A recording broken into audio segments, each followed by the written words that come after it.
Alhamdulillah hari ini kita bisa melaksanakan kembali untuk mempelajari, berdiskusi, mengenal tentang dasar-dasar pemerintahan. Mungkin pada pertemuan pemilu kemarin hanya saya perintahkan untuk melihat di ini saja, atau mungkin membaca buku yang lain, karena kemarin kita ada pertemuan kerjasama dengan Polres. Jadi mungkin harapan kita di pertemuan itu kita nanti bisa melaksanakan magang atau kegiatan yang lain yang bisa sinergi dengan prodi pemerintahan. Itu harapannya. Ya, itu kemarin, tapi kita masih baru memulai. Jadi perlu beberapa pertemuan lagi untuk membahas kerjasama itu. Oke, itu terkait dengan pertemuan kemarin. Kita melanjutkan pembahasannya bahwa pada pagi hari ini kita akan membahas tentang posisi ilmu pemerintahan atau juga hubungan dengan ilmu-ilmu pemerintahan. Mungkin di gambaran umum atau di pertemuan awal sudah disampaikan bahwa ilmu pengetahuan itu, pemerintahan itu tidak bisa berdiri sendiri. Artinya bahwa ilmu pemerintahan itu harus bersinergi, harus menguasai dulu apa saja yang harus dipelajari dulu terkait dengan ilmu tersebut. Ya, bisa dikatakan gabungan ilmu pemerintahan itu apa? Makanya adik juga di kuliah juga mengenal pengantar ilmu politik, sosiologi, antropologi, ilmu hukum, ilmu ekonomi, itu semua basic dasarnya. Ya, itu sehingga itu nanti kita akan pelajari itu semua, sehingga ketika ada adik mempelajari ilmu pemerintahan itu nonsen ada adik tidak paham ilmu politik, tidak paham ilmu pemerintahan atau ilmu hukum dan sebagainya. Karena pemerintahan itu tidak lepas dari, walaupun kita tidak bisa dikatakan sebagai spesialis ilmu politik, tetapi kita ngerti tentang politik karena kita pernah mempelajari.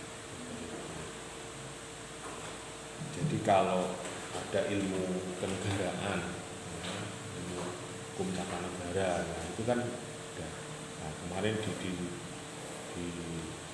pembahasan kita pada pertemuan pertama saya sampaikan bahwa nanti itu ada mata kuliah ini adalah mendukung daripada pengetahuan Anda tentang ilmu pemerintahan.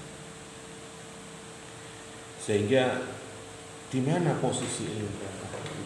Mungkin gambaran secara umum ya, adik pernah mungkin saya sampaikan bahwa ilmu pemerintahan itu tidak serta-merta langsung ada ilmu pemerintahan ya. Jadi mungkin adik-adik hari ini sudah bisa dikatakan ada ilmu pemerintahan secara umum.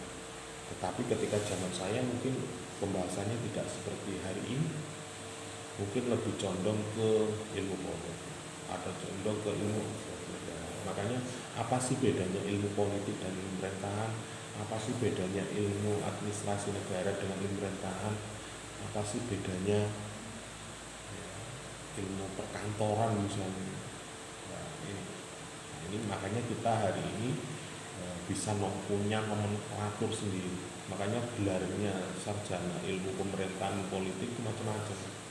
Dulu itu ada ESOS, mungkin bisa juga dokterandes, ESOS, SIP. Nah sekarang itu SIP. Bahkan kemarin itu mau dikembalikan ke ESOS, tetapi karena kita punya asosiasi, punya rumusan, punya capaian, sehingga kita punya nomenklatur yang jelas bahwa kita itu adalah studi government atau ilmu pemerintahan. Jadi ada beberapa jenis ilmu sosial lain yang dilakukan dalam perhubungannya. Yang pertama hubungan ilmu kenegaraan, kemudian hubungan ilmu kemasyarakatan. Nah, jadi kalau kita bicara ilmu pemerintahan dengan ilmu negara, apa kaitannya? Syarat salah satu negara itu harus ada pemerintahannya. Jadi nono negara kamu selesai nanti. Tetapi orang biasanya salah menafsirkan antara negara dan pemerintah. Kalau pemerintah, kalau versinya sekarang, berarti pemerintah itu adalah pelayan. Kalau tahun 2000 sebelum reformasi dia juga itu sebagai administrator, mencatat, atau bisa juga di tahun Orde Lama sebagai pengelola, ya, sebagai pengelola, apa menjalankan kekuasaan, kewenangan politik sebenarnya. Apa hubungannya bisa sebenarnya? Ya pasti ada hubungannya. Jadi kalau dia sambungkan bahwa ilmu kenegaraan yang akan dilihat dari hubungannya ilmu pemerintahan dengan ilmu negara, ilmu pemerintahan dengan ilmu administrasi publik, ilmu pemerintahan dengan ilmu politik, ilmu pemerintahan dengan hukum tata negara. Kayak hari ini terjadinya proses pemilu itu termasuk kaitannya apa? Hukum tata negara, HTN. Kalau di dalam mata kuliah kita ada hukum tata pemerintahan. Sekarang kalau kita coba kita pahami misalnya ilmu pemerintahan dan ilmu negara, ya. Tentunya ada beberapa teknik atau pendekatan technical approach, ya. Menurut Pak Nasrul mengatakan bahwa tidak satu negara pun ada dengan sendirinya. Artinya negara itu diadakan, makanya negara itu ada. Negara itu tidak mungkin mengadakan dirinya sendiri dan tidak mempunyai kemauan sebagai negara yang mengadakan negara mempunyai negara. Mengadakan negara itu suatu peristiwa dan peristiwa itu menghendaki sebuah tindakan dari manusia. Tindakan yang berdasarkan kemauan tertentu dari manusia atau kemauan kehendak negara. Artinya Pak Nasrul di sini mengatakan bahwa dalam pergaulan hidup biasa, melainkan bentuk pergaulan hidup yang khususnya ilmu pemerintahan cenderung lebih melaksanakan pertama. Jadi kalau ngomong negara itu pendapatan kebijakan. Kenapa harus ada negara? Nah, ini makanya kalau kita bicara kenapa sih manusia itu butuh pemerintahan? Ini bahasa saya menurut saya seperti ini. Setiap manusia pasti punya keinginan, punya tujuan, punya cita-cita, punya harapan dan sebagainya. Tetapi bagaimana mewujudkan keinginan dan tujuan itu? Padahal setiap orang punya. Mungkin di antara kalian punya tujuan keinginan masing-masing. Tetapi bagaimana Anda mewujudkan keinginan itu sehingga terwujudlah apa yang Anda harapkan. Tetapi dalam hidup Anda, dalam kehidupan masyarakat, pasti ada yang sama tujuan hidupnya. Dari kalau kita bicara negara, maka ini harus difasilitasi sehingga setiap manusia bisa mencapai tujuan hajat hidupnya. Nah, tetapi tentunya setiap masyarakat pasti ada gesekan. Ada satu harus diutamakan, harus prioritaskan yang terjadi. Sehingga kalau itu terjadi, kalau tidak difasilitasi, tidak diatur dalam sebuah negara, konflik yang terjadi. Hukum alam, hukum koyo raja dibangun oleh siapa yang kuat, siapa yang dapat, siapa yang menang. Nah, adanya negara ini harapannya adalah biar semua itu terfasilitasi. Ada skala prioritasnya. Oh, ini harus didahulukan, ini mungkin lebih besar. Sehingga muncullah istilah kebijakan publik, kebijakan yang bersifat umum, bersifat untuk masyarakat. Sehingga muncullah aturan-aturan yang boleh dan tidak boleh.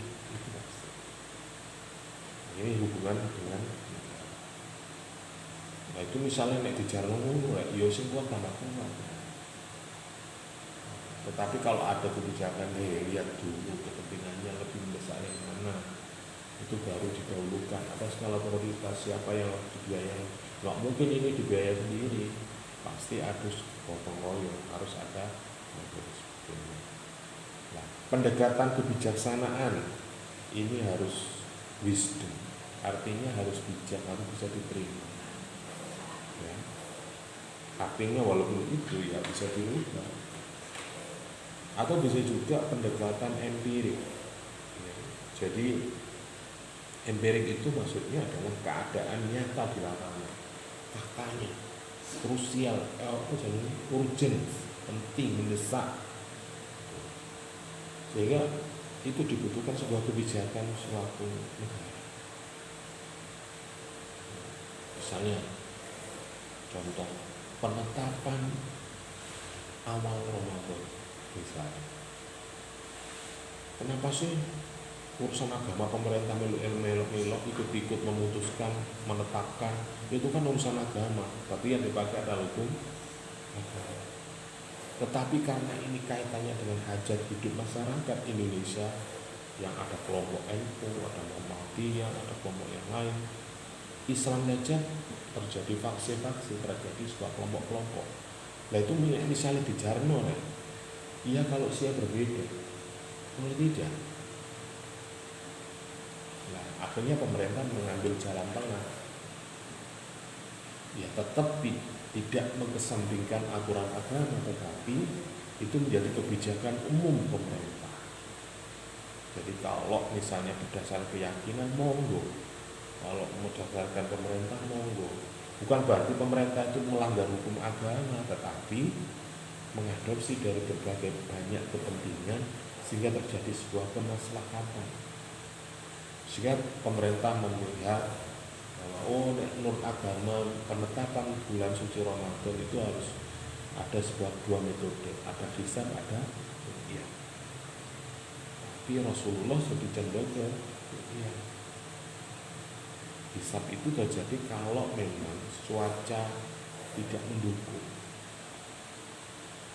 ya, baru dihitung. Anek gorong apa-apa dihitung dhisik piye rek, gorong didelok cara nang warung ngono, gorong dijajal, gorong tau nang warung dijajal dhisik.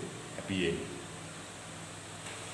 Nah, maka pemerintah di sini butuh, pemerintah di sini terjun, negara di sini memfasilitasi itu. Ini contohnya kebijakan. Belum nanti ini yang terdekat, entah hari Selasa atau hari apa besok, penetapan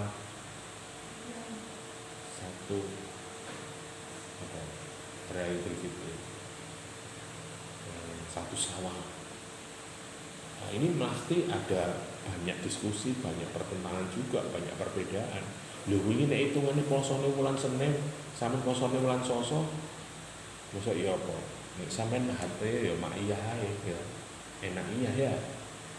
Nek kalau puasa ikut yang terakhir, kalau hari raya ikut yang awal ya. Enak ya rek. Kamu apakah boleh? Ya boleh saja. Ya kenapa kamu kok ikut hari raya lebih awal? Loh, katanya menurut hadis bahwa ketika kita sudah mendengar takbir, kita sudah diharamkan untuk loh ya piye rek dalile ngene iki. Itu berarti.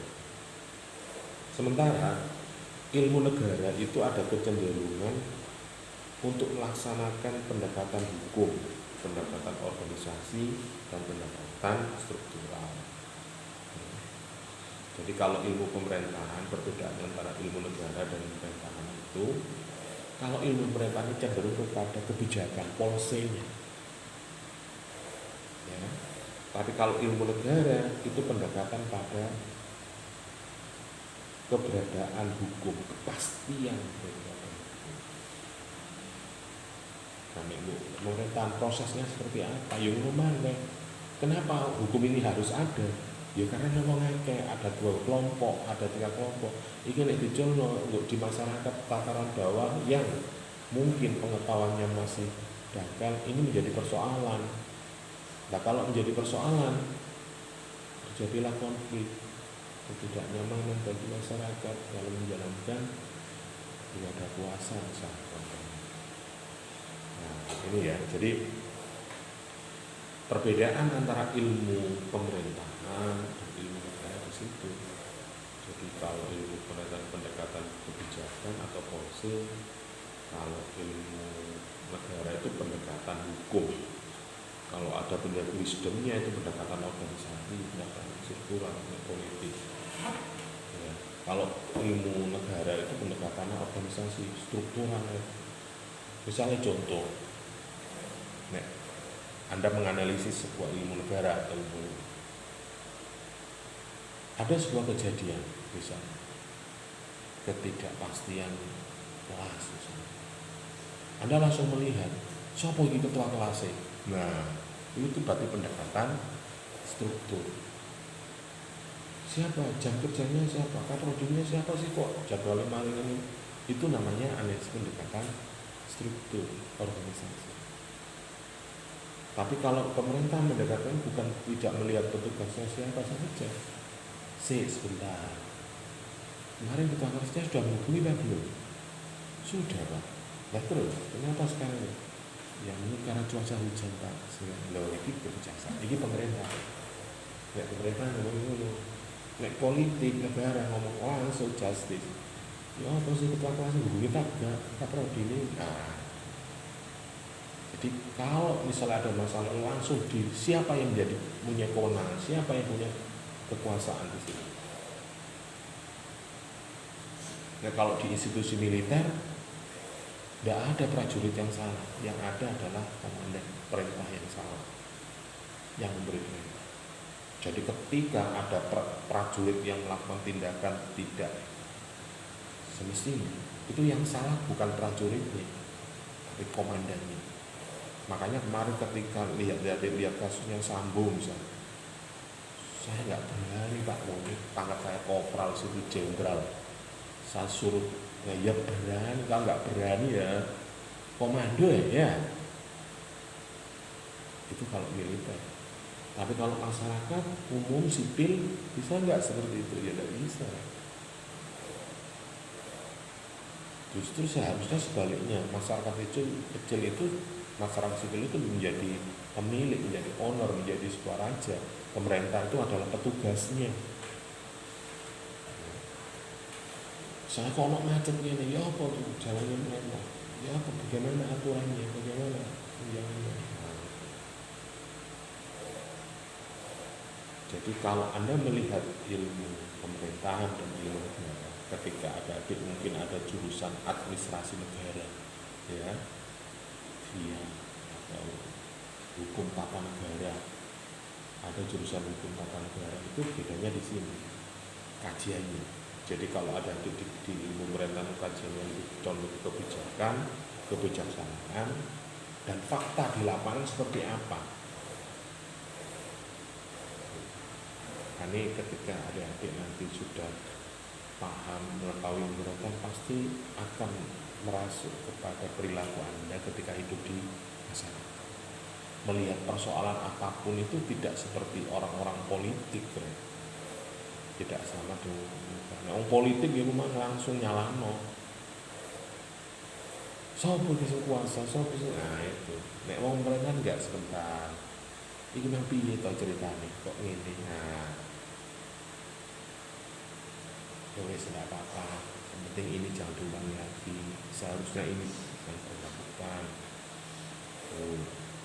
Oke, itu perbedaan. Nah, sekarang perbedaan terletak pada objek-objek yang berbeda. Mungkin objek yang material yang berbeda. Jadi kalau kita bicara ilmu negara, maka yang memusatkan perhatian pada hubungan pemerintah dengan rakyat. Jadi objek atau kajian daripada ilmu negara itu tergantung pada konstitusi. Jadi ini ngomong negara ya itu kan kok mau condong ke konstitusi, hukumnya, ketetapannya. Jadi ini ngomong struktural, ngomong siapa sih jadi ketua kelas, siapa yang jadi ketua prodi, Kemudian gejala-gejala pemerintah pada masyarakat itu berarti peraturannya, implementasinya. Yo sajanya aturan ini Pak, tapi faktanya di lapangan seperti ini.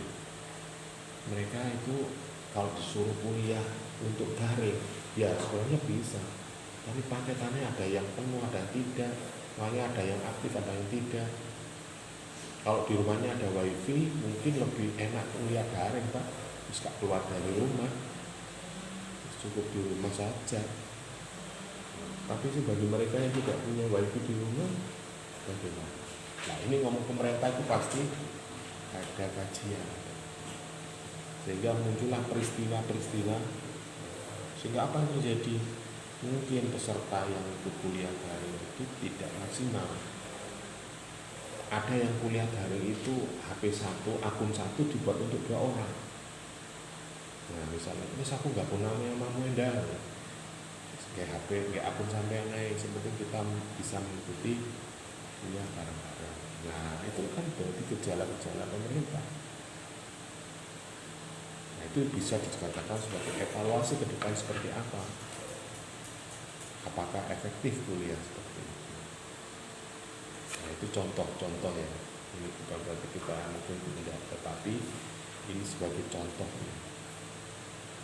Kemudian selanjutnya adalah kaitannya ilmu pemerintahan dengan ilmu administrasi publik.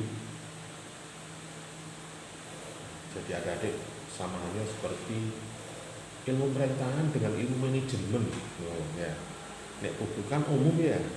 Nek umum kan dia bisa perusahaan, bisa swasta, atau yang kaitannya dengan masyarakat banyak, tetapi bukan pemerintah. Nah, dalam pemerintahan menurut yang kita pelajari, menulis maka bahwa menjalankan pemerintah secara baik dan benar dalam arti hubungan penguasa dan rakyatnya kebenaran sepanjang masa, sehingga muncullah istilah clean government. Jadi ini ngomong pemerintah itu ya antara pemerintah dan yang diperintah, antara penguasa dan rakyatnya, umatnya. Atau bisa juga dalam peningkatan pelayanan, istilahnya adalah good governance. Nah, ada istilah clean government, ada good governance. Jadi ada yang harus baik, pemerintah yang baik, ada yang pemerintah yang bersih, yang tertib, itu namanya demokrasi. Nah, di sini objek daripada instansi negara itu saja seimbang, kekuasaan dengan pelayanan, menyeimbangkan kebenaran, kebaikan, atau atensi, atau responsif dengan amal ma'ruf nahi munkar. Pemerintahan itu makanya ya ngomong dunia, ya ngomong akhirat. Masalah kaitannya ngomong akeh. Terus ukurannya ya jelas. Misalnya orang masyarakat dikatakan sejahtera, bahagia itu seperti apa? Yo seperti ini Pak. Tapi bisakah semua melaksanakan itu?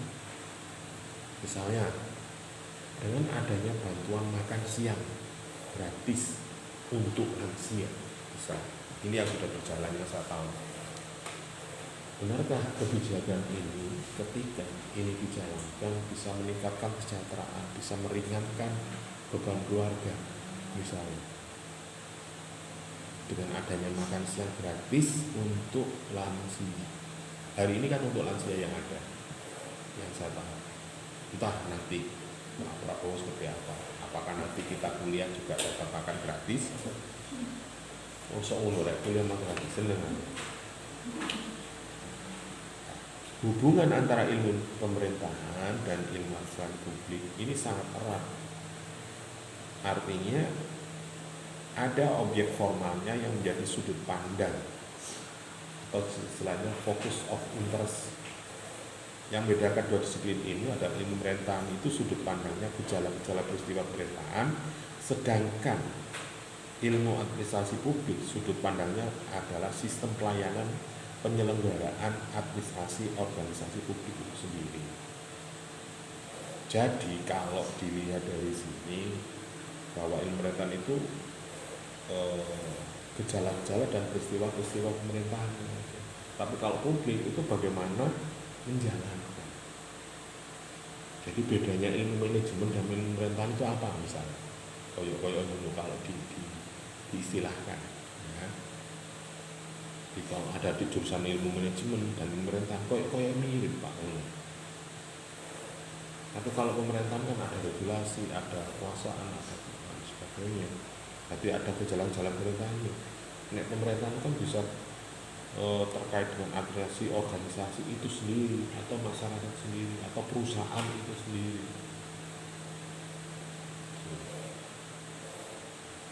Berikut ini ada beberapa definisi administrasi publik dari beberapa pakar yang mengartikan bahwa administrasi publik itu meliputi implementasi kebijakan pemerintah yang telah ditetapkan oleh badan-badan perwakilan politik. Ya, kalau ngomong administrasi publik, makanya nanti itu adik bisa juga mempelajari tentang sistem administrasi publik, ada teori kebijakan publik, ada analisa kebijakan publik. Nah, biasanya di ilmu kurikulum pemerintahan itu seharusnya itu dibedakan antara analisa kebijakan publik sama analisa kebijakan pemerintah sama teori kebijakan pemerintah. Nek ngomong publik kan kalau kaitannya sama hukum, politik dan sebagainya. Tetapi kalau swasta, umum itu kan ownernya. Nah, owner negara pemerintah itu siapa? Ya rakyat. Ini agak mirip-mirip, makanya sering terjadi pendefinisian atau penafsiran atau bisa juga perilaku dari seorang administrator. Jadi dulu itu di jurusan Fakultas Sosial dan Politik itu sebelum ada pemerintahan itu ada jurusan via administrasi publik. Seperti Pak Dian itu masuknya ke administrasi publik dia. Kalau Bu Ilma sama Pak Rektor itu pada sumber daya manusianya, manajemen tata kelola sumber daya manusia. Kalau Pak Dian itu administrasi pencatatan. Kalau saya, Pak Hasan, Pak Putri itu di pemerintahan. Kalau Pak Prato sama Bu Jenny itu di ilmu sosiologi, ya ilmu masyarakat, ilmu faktor pendukung saja. Kalau pemerintahan ya saya, Pak Hasan, Pak Putri, karena S1-nya dulu. Jadi administrasi publik itu dapat didefinisikan sebagai koordinasi usaha perorangan dan kelompok untuk melaksanakan kebijakan pemerintah, hal yang terutama mulai kerjaan sehari-hari. Jadi misalnya kebijakan tentang undang-undang pendidikan, maka manajemen tata kelola di kampus ini seperti apa? Misalnya hari ini yang lagi rame misalnya tentang ekskul pramuka. Ya, ini orang banyak yang salah menafsirkan antaranya maunya Mas Menteri sama isi daripada kebijakan itu. Di sisi lain, ekskul itu wajib dilakukan oleh lembaga pendidikan tingkat dasar sampai tingkat tapi tidak mewajibkan semua siswa untuk mengikuti ekskul itu. Nah, ini kan menurut biaya. Tidak menghapus pramuka, tetapi tidak mewajibkan semua siswa ikut dalam ekskul pramuka. Nah, piye rek ngene lho bahasane menurut saya. Ya. Padha mek dicul ndase digocek buntute, padha digoceki ndase buntute diculno kepet kabeh rek. Artinya ekskul pramuka itu wajib, tetapi tidak wajib diikuti oleh siswa. Lha piye? Ayo. Ini gejala pemerintahnya seperti apa? Nah, nek ngomong pemerintah, kok iso pemerintah mutus ngono kok iye ngono lho. mungkin ketika di lapangan banyak siswa yang mungkin tidak seneng atau tidak mau atau mungkin punya pilihan ekskul yang lain, mungkin ikut organisasi yang lain, mungkin ikut SKI. Wah, apa SKI kira-kira secara budaya Islam, maksudnya koyo organisasi keagamaan ya di sekolah ya, ekskulnya ada yang pramuka, ada yang PMR, ada yang apa yang di luar sekolah ya, ada yang olahraga silat misalnya. Nah, ini kemarin yang menjadi perdebatan sampai terjadi sebuah gerakan di kuartir daerah, kuartir cabang sampai pusat menjadi perdebatan. Jadi isi kebijakan tidak menghapus tapi mewajibkan, artinya diwajibkan ada ekskul pramuka tetapi tidak diwajibkan bagi siswa untuk mengikuti. Lebih ya loh, mata kuliah tapi oleh mata kuliah pilihan lah ya, mata kuliah ki ono tetapi tidak wajib diambil oleh mahasiswa. Ya seperti saya dulu ada mata kuliah tentang kewirausahaan atau keuangan negara, itu sebenarnya spesifikasi, tetapi ketika itu saya bisa ngambil bisa tidak. Kadang sudah saya ambil, akhirnya nggak IPKN lepas hapus, nggak masalah. Tapi kalau mata kuliah wajib nggak bisa dihapus. Kalau jelek ya harus diperbaiki. Tapi nek mata kuliah pilihan waktu itu, wes hapusan ya mbak mata kuliah ini. Lo kamu jangan segini terasa, tidak apa-apa wes. Mulai sama nebok itu tadi pembagi IPK jelek nih, IPK aku tadi 2 koma. Nah itu sama hapus, kalau menjadi 3 koma lah harus apa? Mata kuliah pilihan. Oke, jadi pemahaman kita tentang administrasi publik itu seperti itu. Jadi kalau administrasi publik itu menjalankan kebijakan pemerintah, tapi kalau kebijakan pemerintah membuat, menyusun, mengevaluasi dan sebagainya. Oke. Ada juga insun publik secara global. Insun publik itu suatu proses yang bersangkutan dengan pelaksanaan kebijakan pemerintah, pengarahan kecakapan dan teknik yang tidak sehingga jumlahnya memberikan arah, maksud dan terhadap usaha sumber orang. Makanya kalau dalam istilah pemerintah itu umum ya, misalnya ada mata kuliah tata kelola sumber daya manusia. Apa bedanya dengan manajemen sumber daya manusia? PSDM. Kalau ngomong administrasi publik, ya manajemen sumber daya manusia. Tetapi kalau pemerintah, tata kelola sumber daya manusia.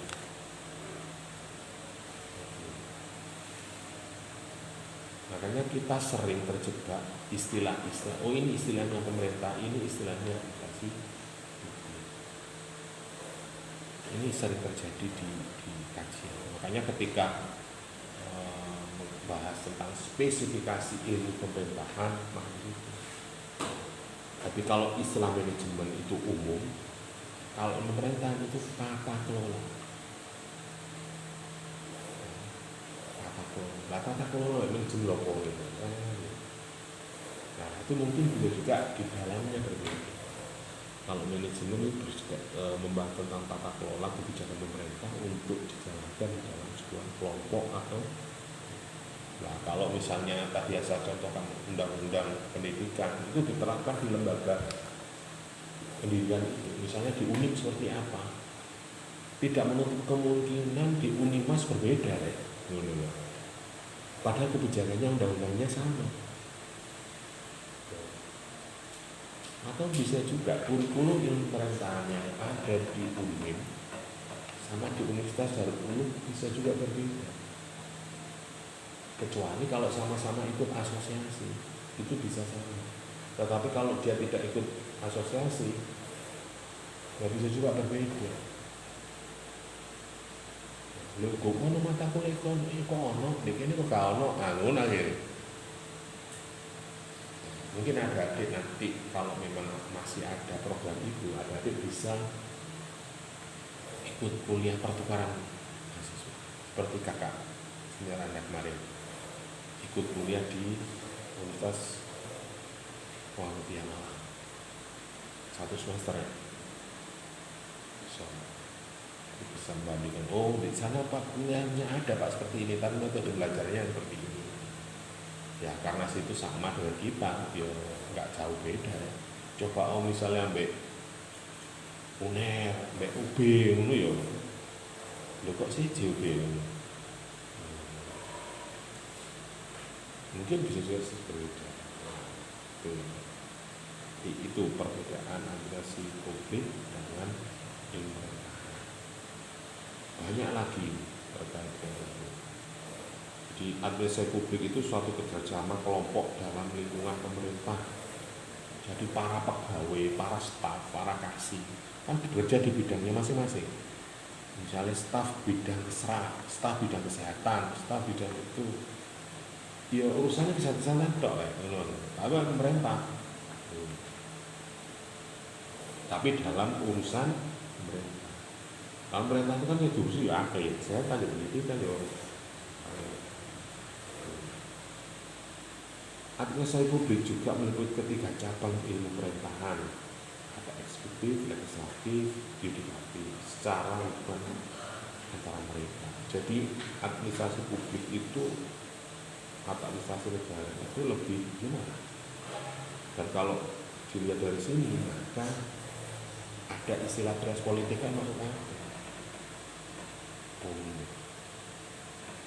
Ada juga administrasi publik itu secara erat kaitannya dengan berbagai macam kelompok perorangan dalam menjadikan pelayanan kepada masyarakat. Jadi nanti Anda bisa menyimpulkan pemerintah ini ya, manajemen ini. Di top manajer ada manajer, ada direktur, ada manajer. Apa bedanya direktur dan manajer? Sama-sama mengerjakan orangnya tim.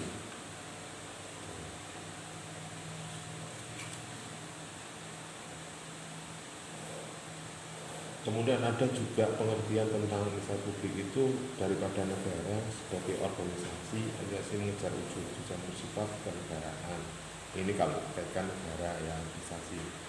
Ada juga Arifin Abdurrahman mengatakan bahwa administrasi publik itu ilmu yang pelajari pelaksanaan dari politik negara. Loh, iki lo mirip pemerintah.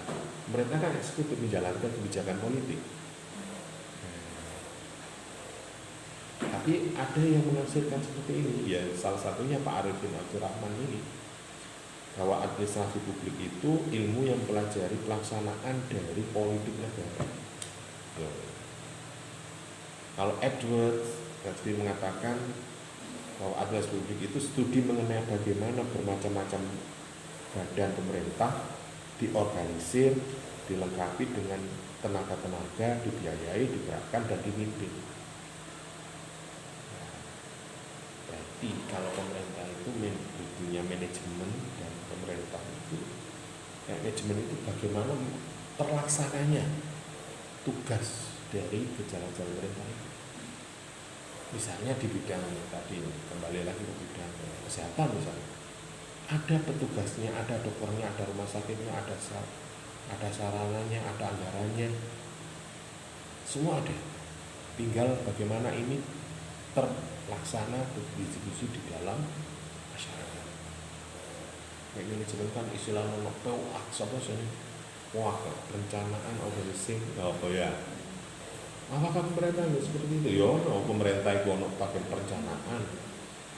Makanya bedanya ilmu administrasi publik sama pemerintah itu sangat tipis sekali.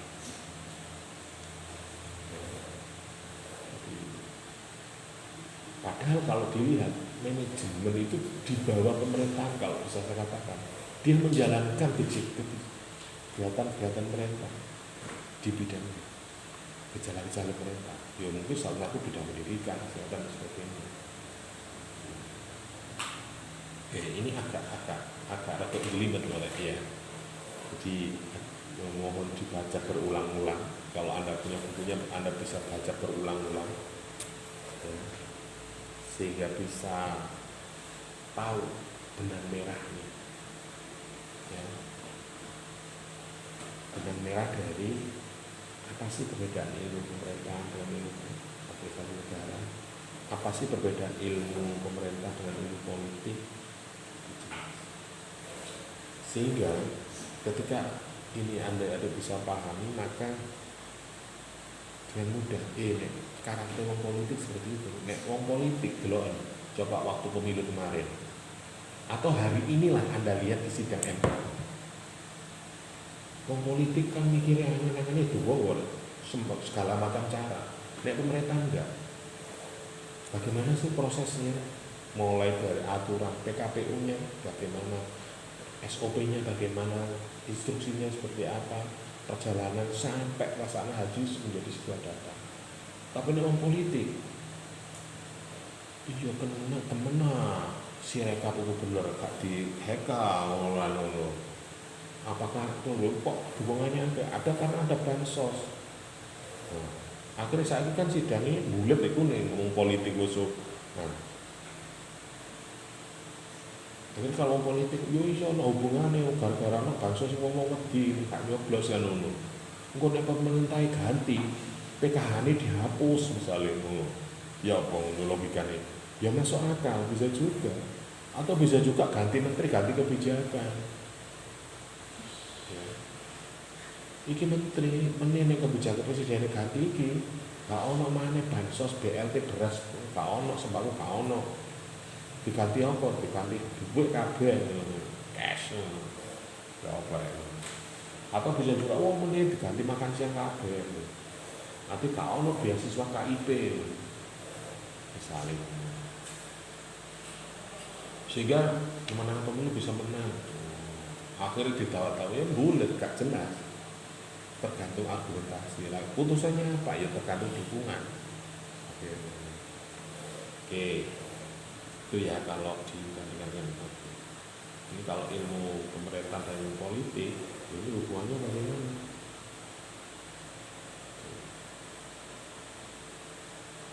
Kalau dilihat dari sini ilmu politik itu kan mengkaji bagaimana kita mendapatkan kekuasaan itu yang lebih dominan di situ. Jadi bagaimana kebijakan itu dibuat. Kok iso ya program makan siang, kenapa ini dulu kok muncul makan siang gratis itu ya apa caranya asal usulnya piye kok gak murah dijatahin kok setiap warga masyarakat yang melaksanakan pendidikan di tingkat dasar itu ada operasionalnya, ada uang makan siangnya atau uang makan misalnya diuangkan langsung. Tapi setiap siswa, murid, mahasiswa itu ada setiap hari ada anggaran 20.000 untuk subsidi makannya. Wah, sekaruan ya. Nanti tiap bulan kan dihitung 20.000 ping 30. Nah, sepiro ya. Atau bisa dicairkan 3 bulan sekali atau 1 bulan sekali. Akhirnya sama di SPJ administrasi itu. Akhirnya dolek bon, warung, catering, wah ngono ya. Kan harus tahu jawaban publik. Jadi kalau ilmu politik itu sistemnya, inputnya, ya, atau bisa juga legislasinya, bagaimana kebijakan, bagaimana kekuasaan itu. Nah, ini apa hubungannya mereka? Ya iki tergantung politik kalau saiki. Ini kan masih proses politik ya, siapa yang nanti menjadi presiden, siapa yang menjadi ketua MPR, siapa yang menjadi itu. Nah, ini siapa orangnya? Kenapa setiap orang berbeda? Karena pemenang pemilu, pemenang pemilihan presiden itu adalah gerbong dari kelompok masyarakat atau partai politik. Nah, kelompok partai politik berarti kan tidak sama. Karena platformnya, ideologi partainya berbeda. Oh, ini partai religius, berarti wong ini tok, wong abang-abangan tok. Maka gerakannya seperti itu. Maka kebijakan pemerintahnya ya tidak jauh dari itu.